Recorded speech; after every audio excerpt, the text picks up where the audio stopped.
Good morning, everyone. Good morning, sir. Good morning, sir. Good morning, Good sir. morning, sir. Good morning. Good morning, sir.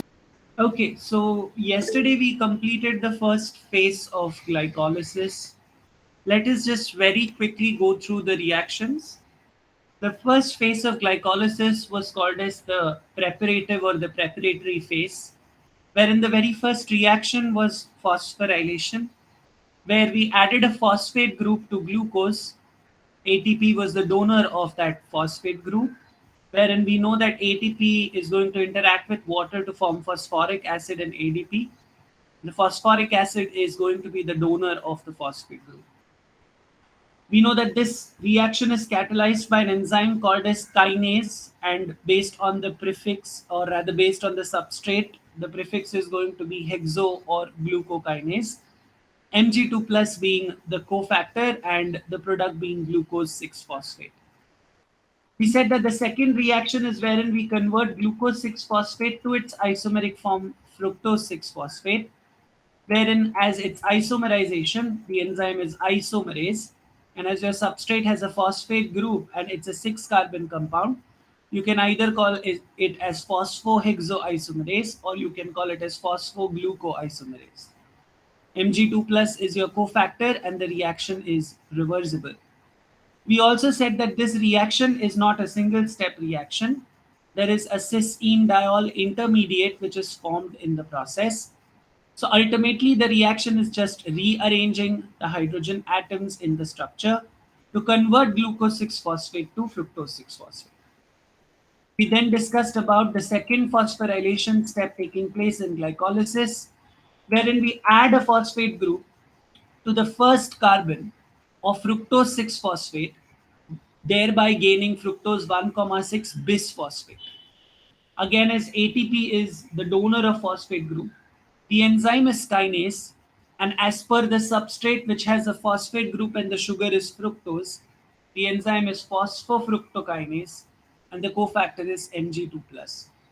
This is an irreversible reaction, but we said that this can be reversible in plants where instead of ATP, the donor of phosphate group is pyrophosphate.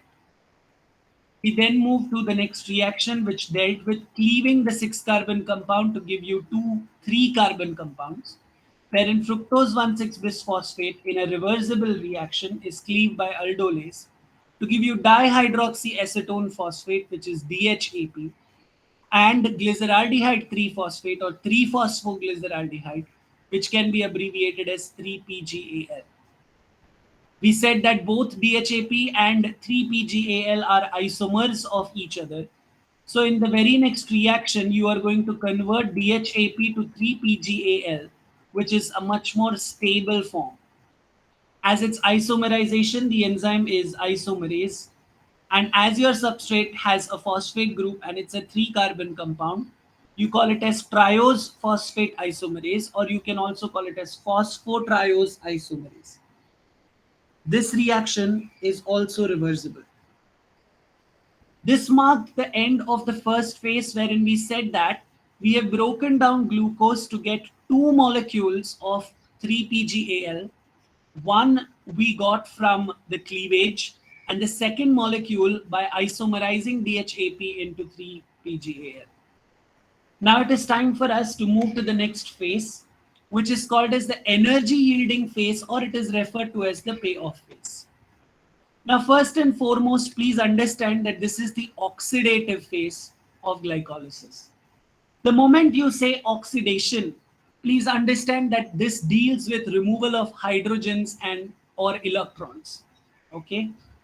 And there is going to be an oxidation step which you will see as we go ahead in this phase. This is also the phase where you are going to generate energy in the form of ATP. Remember that in the first phase of glycolysis, you carried out two phosphorylation reactions. And in both the phosphorylation reactions, the donor of phosphate group was ATP.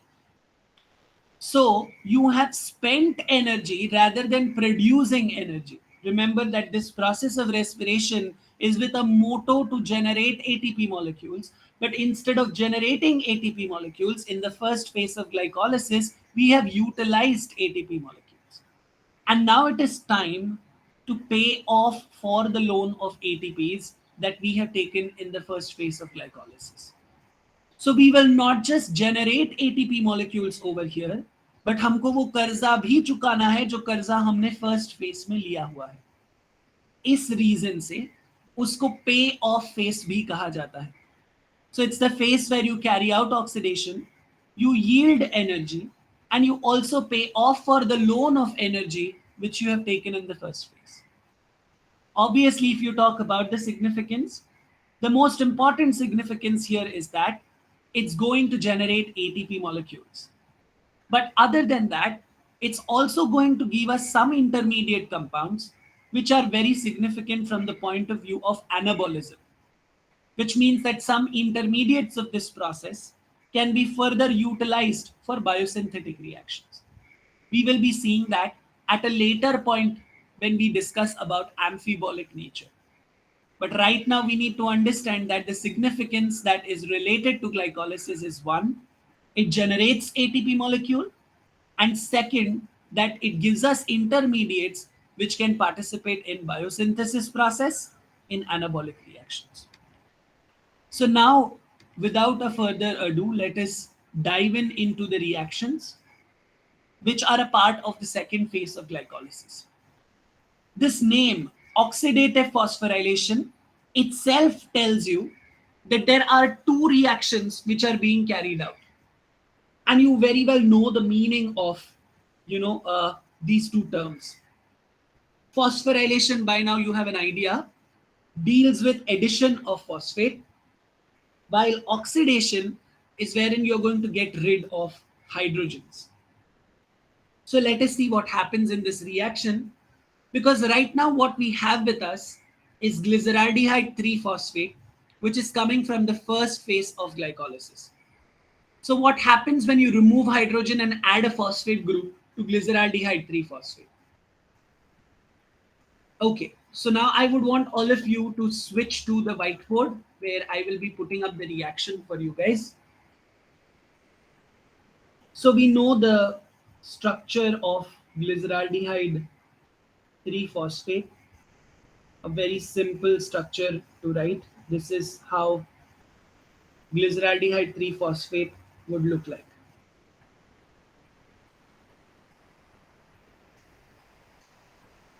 Okay. Now to this, we are going to subject this to two reactions. Number one is we are going to remove hydrogens. Please understand that whenever you're going to remove hydrogens, there has to be an acceptor of hydrogen. And I'm sure that in your lower classes, you have heard about these two molecules, or even the third one. These are basically those components which act as hydrogen acceptors. NAD is nicotinamide adenine dinucleotide, while NADP is nicotinamide adenine dinucleotide phosphate, while FAD is flavin adenine dinucleotide. So these are the three components which can act as hydrogen acceptors, and it is completely based on the compatibility of the enzyme that you will have these coenzymes present to accept hydrogens. In this particular reaction, we have NAD plus, which is going to act as hydrogen acceptors. But again, we also have to add a phosphate group. So the donor of the phosphate group in this case is not ATP, it is directly a phosphoric acid molecule. So no ATP is involved. Mind you that this is the phase where we are expected to generate ATP molecules. We can't spend more ATP molecules. And the enzyme involved here is also compatible with phosphoric acid to utilize it as a phosphate donor. This is a reversible reaction. Okay. The enzyme we will discuss a little later. What's the product? So the product looks something like this. Now you already have a phosphate group in your substrate, which is on the third carbon. You're adding another phosphate group. Okay. So that's going to look like this. It's going to go to the first carbon. So it's going to look something like this. So now you have a phosphate group on the first carbon and the third carbon. So my product now is 1,3 bisphosphoglyceric acid. Okay, 1,3 bisphosphoglyceric acid, because aldehyde was this group, CHO group. You got rid of that hydrogen, instead you see a phosphate group attached. So that gives you this COO group, okay, because of which we have converted an aldehyde to a carboxylic acid. Okay, so this reaction deals with converting an aldehyde to a carboxylic acid, and obviously the hydrogen acceptors will get reduced after accepting hydrogens. So you never write NADH2, you write it as NADH and H plus.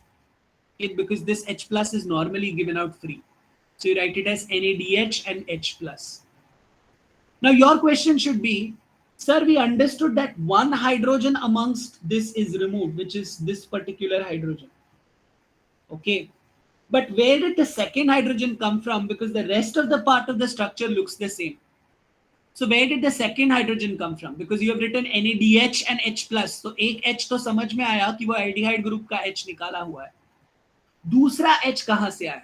ये आपका question होना चाहिए. Okay. So let us go and understand that part first. So you have an aldehyde with you, which I'm going to write as RCHO. And you are going to have an enzyme which has a sulfhydryl group. Okay, so whatever enzyme is acting over here is going to have a sulfhydryl group. It's a reversible reaction. So in the very first step, what happens is that you are going to attach the substrate to the enzyme. It's going to be a complex. They are going to have a bond between them. Okay, it's not just an interaction, it's going to be a covalent interaction that's taking place there, wherein you will see that this is what happens. Okay, so you had this group already in your structure. So the hydrogen of the sulfhydryl group has been shifted up to the carbon. So that's how this structure has been formed. Now, when you have this structure interact with NAD, okay, I have two hydrogens to lose. Okay, which are those two hydrogens? One hydrogen is of the hydroxyl group, and the other hydrogen is this free hydrogen. Okay, so what would happen when this reaction takes place and when hydrogen is removed? So you will be left with R C double bond O S enzyme. Okay, and you are going to be left with NADH and H plus. So hydrogens have been successfully removed. Now to this, you are going to use H3PO4 as your phosphate donor. Right? So what will happen is that you will get R C double bond O OPO3H2. Now it was H3PO4, right?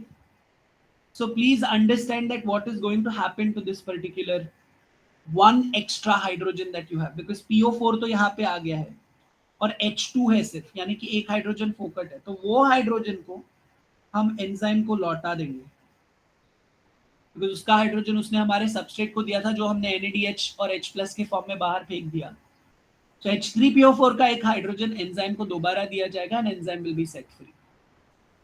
Have you understood how this reaction is functioning? Now this also justifies why ATP नहीं है और यहाँ पर H3PO4 है, because तुम्हारा enzyme सल्फाइड्रिल group based है.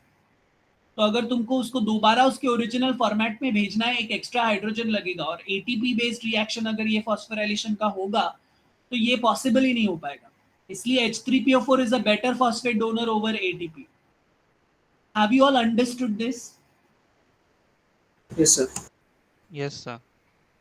Yes, sir. Yes, sir. Now हमेशा याद रखो, जब भी ऑक्सीडेशन होगा ना, और ऑक्सीडेशन के साथ भलता कोई रिएक्शन होने दो, फिर वो फॉस्फोराइलेशन हो, डिकार्बोक्सिलेशन हो, ऐसे रिएक्शन में हमेशा कंफ्यूजन ये होता है कि एंजाइम किसका लिखने का, क्योंकि दो रिएक्शन साइमल्टेनियसली हो रहे हैं.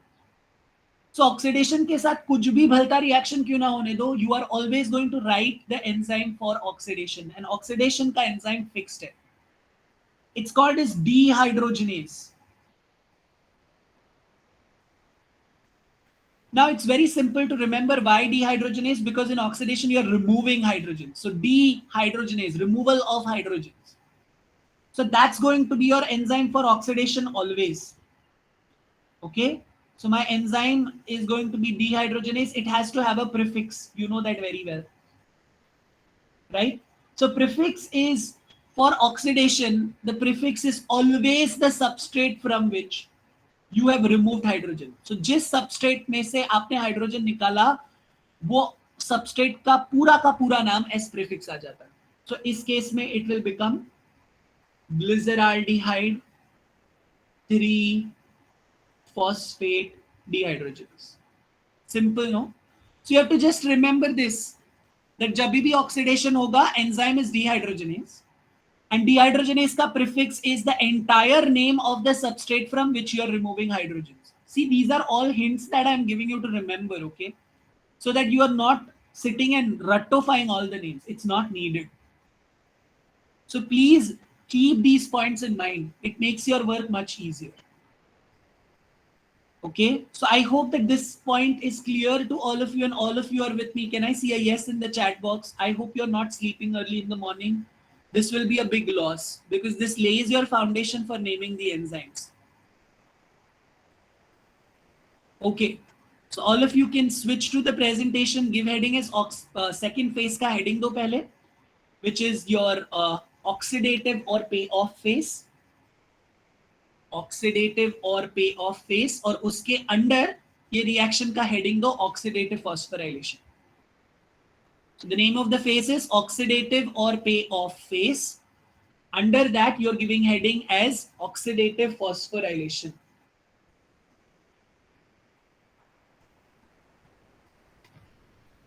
And note this reaction down. And then I will also show you the slide where the enzyme based conversions are there. That also you have to note down. But पहले ये लिख लो, फिर I will change the slide.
Let me know if you're done with this slide so I can change the slide.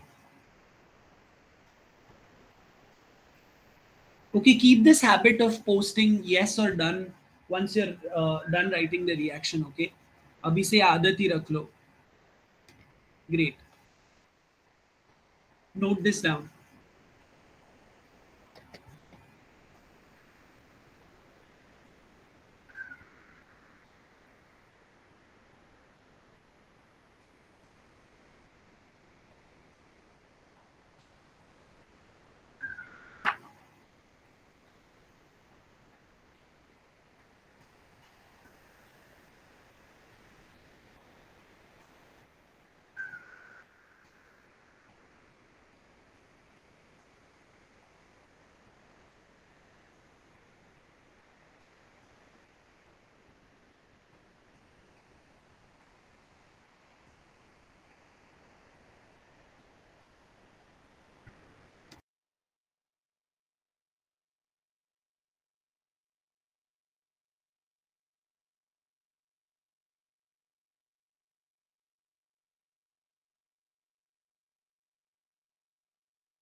Great.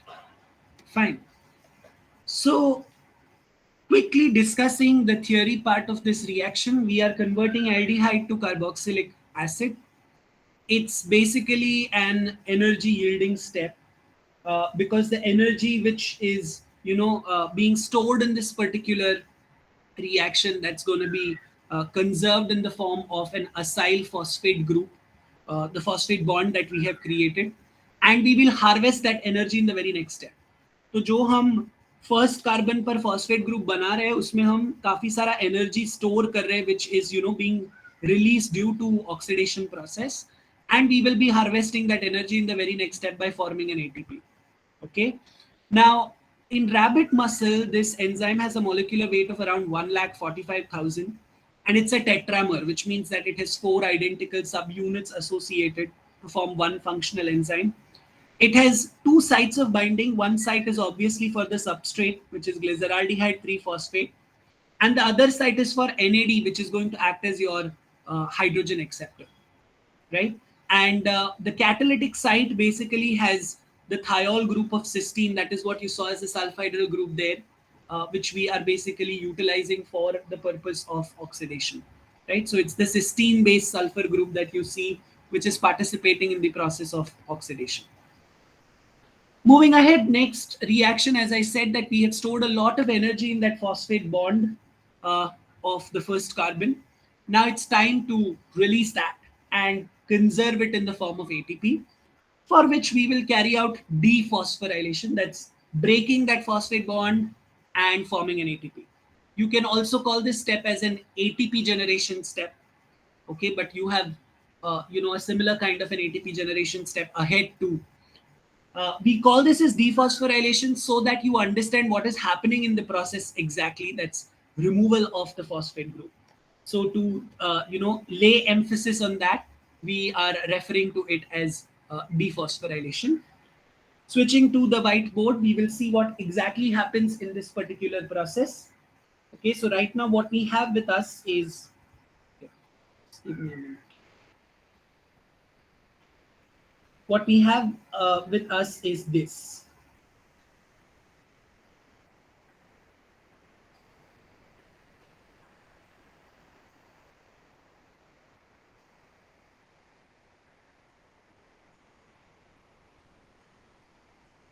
Which is 1,3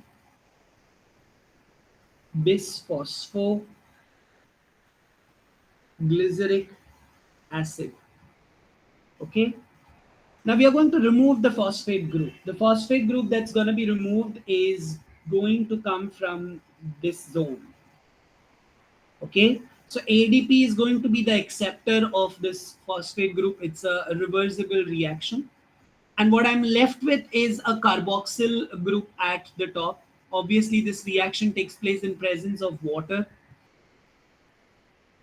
And this is what I get, which is a phosphate group only at the third carbon with a COOH group. So that makes it 3-phosphoglyceric acid, right? Because I have a phosphate group at the third carbon, so 3-phospho.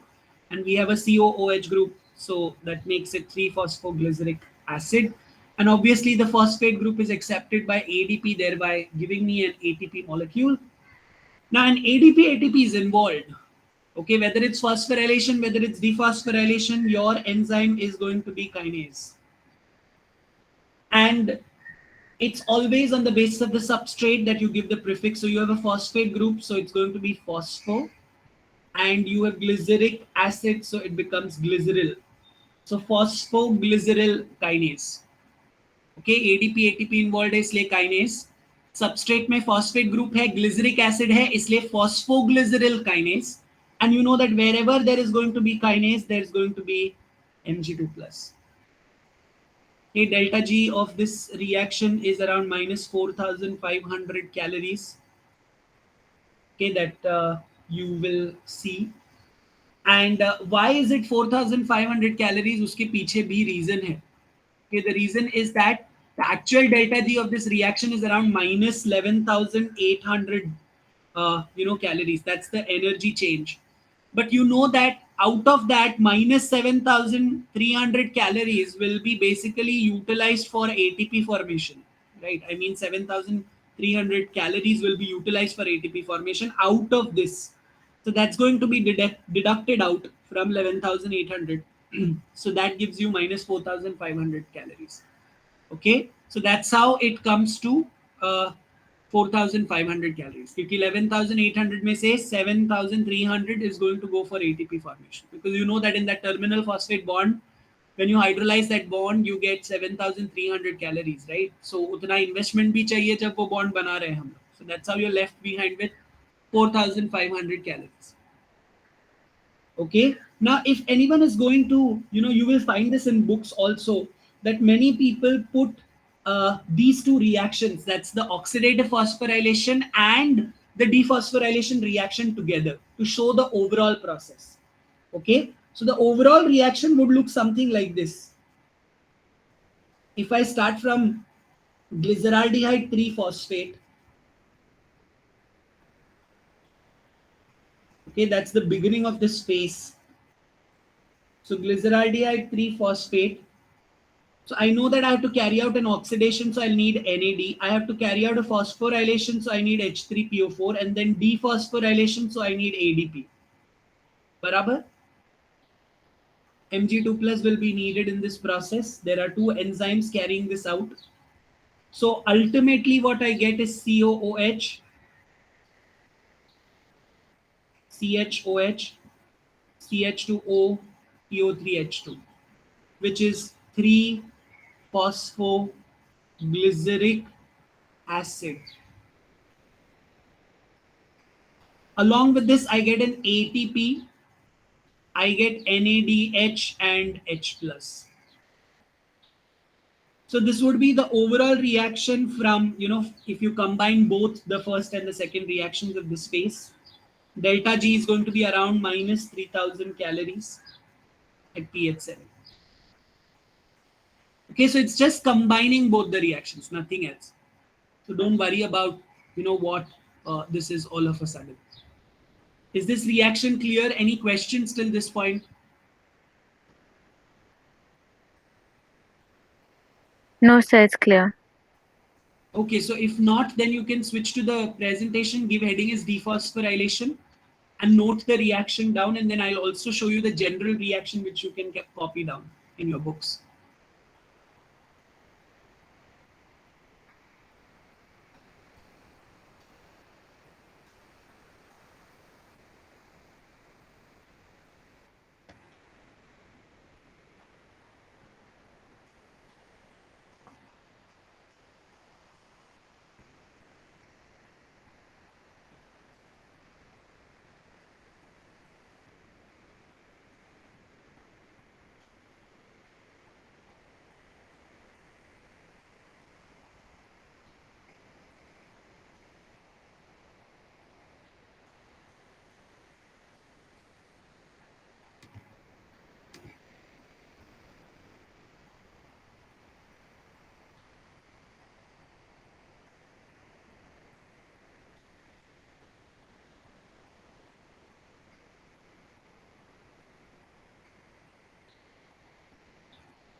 Okay, so you can see the overall reaction here itself. I think I have not put it in the presentation. So the overall reaction you can note from the whiteboard. It's still there on the whiteboard. From there you can note it down.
Okay, so I think you guys are done writing the overall reaction as well, so we can move ahead.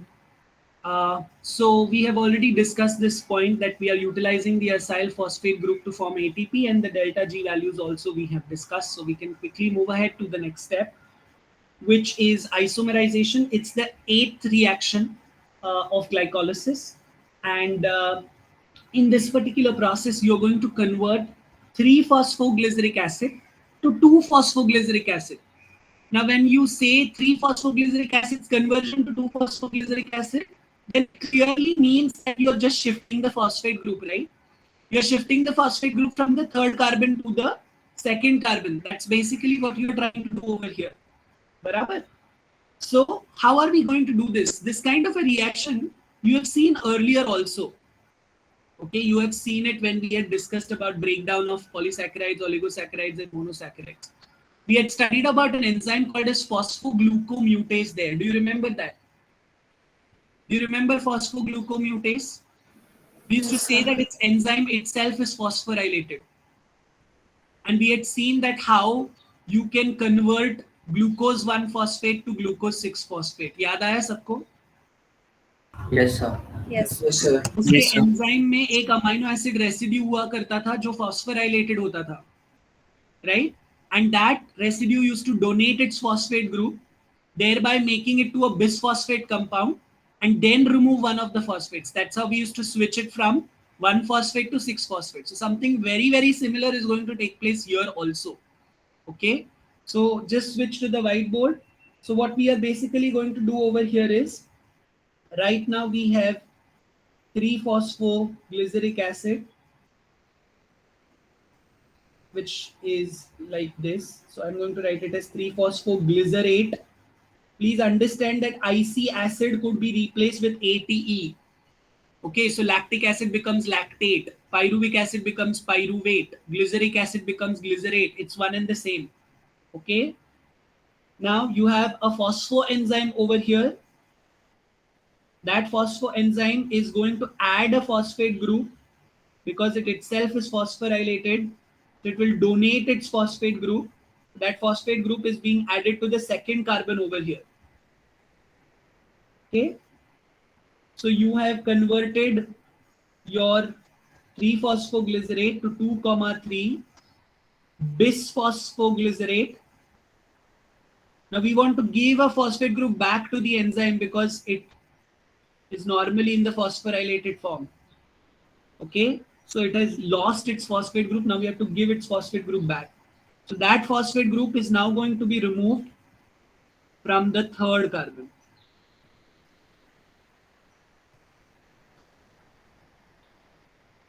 Thereby forming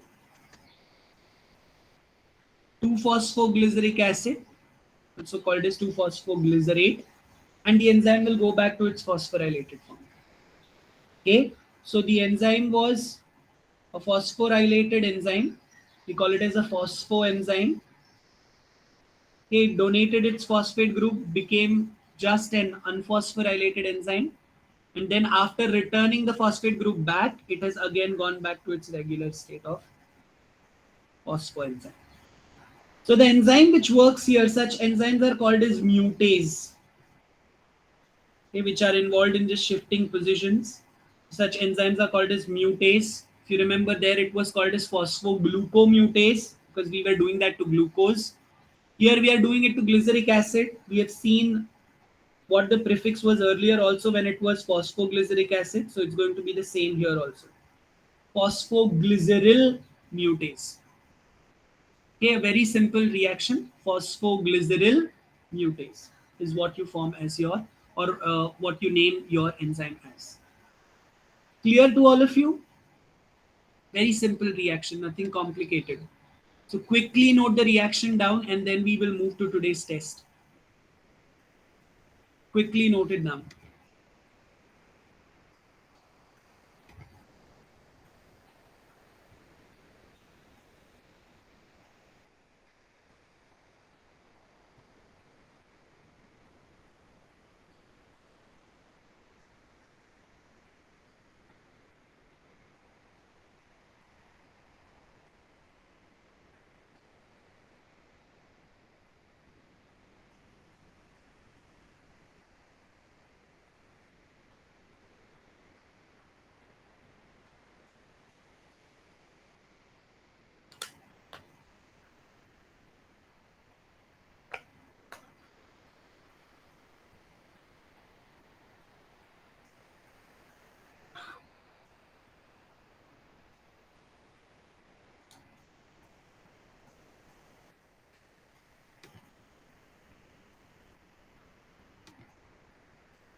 Great. Okay. So here is your test link for today.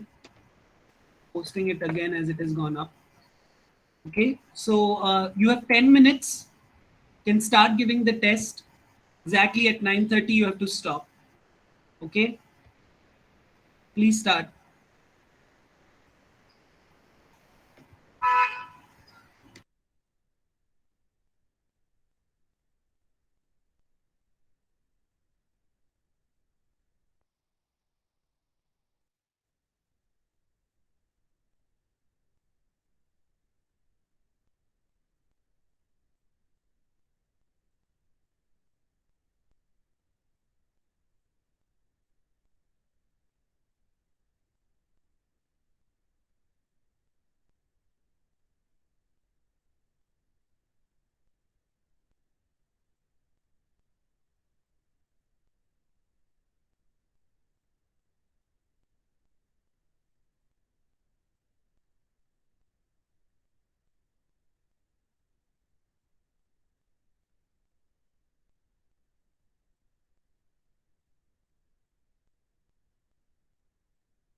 5 more minutes.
Last 2 minutes. And start submitting if you're done.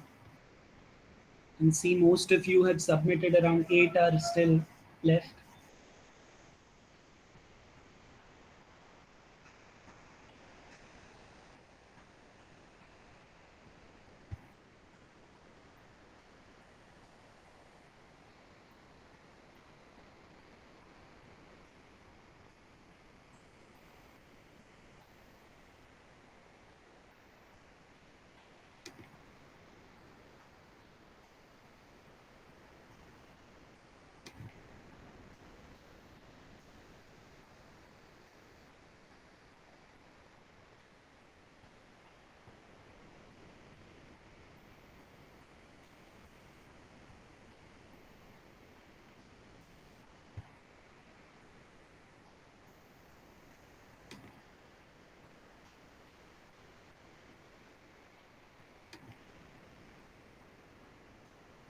Okay, last 4 people, 30 seconds. Please start submitting your paper. Come on, submit your paper, everyone. 2 people more to go.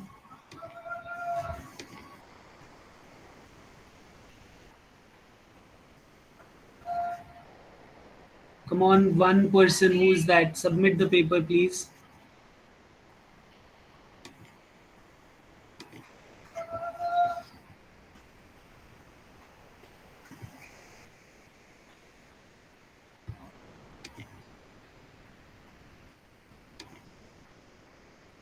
Okay, I've just released your scores. You will get the scores on your email.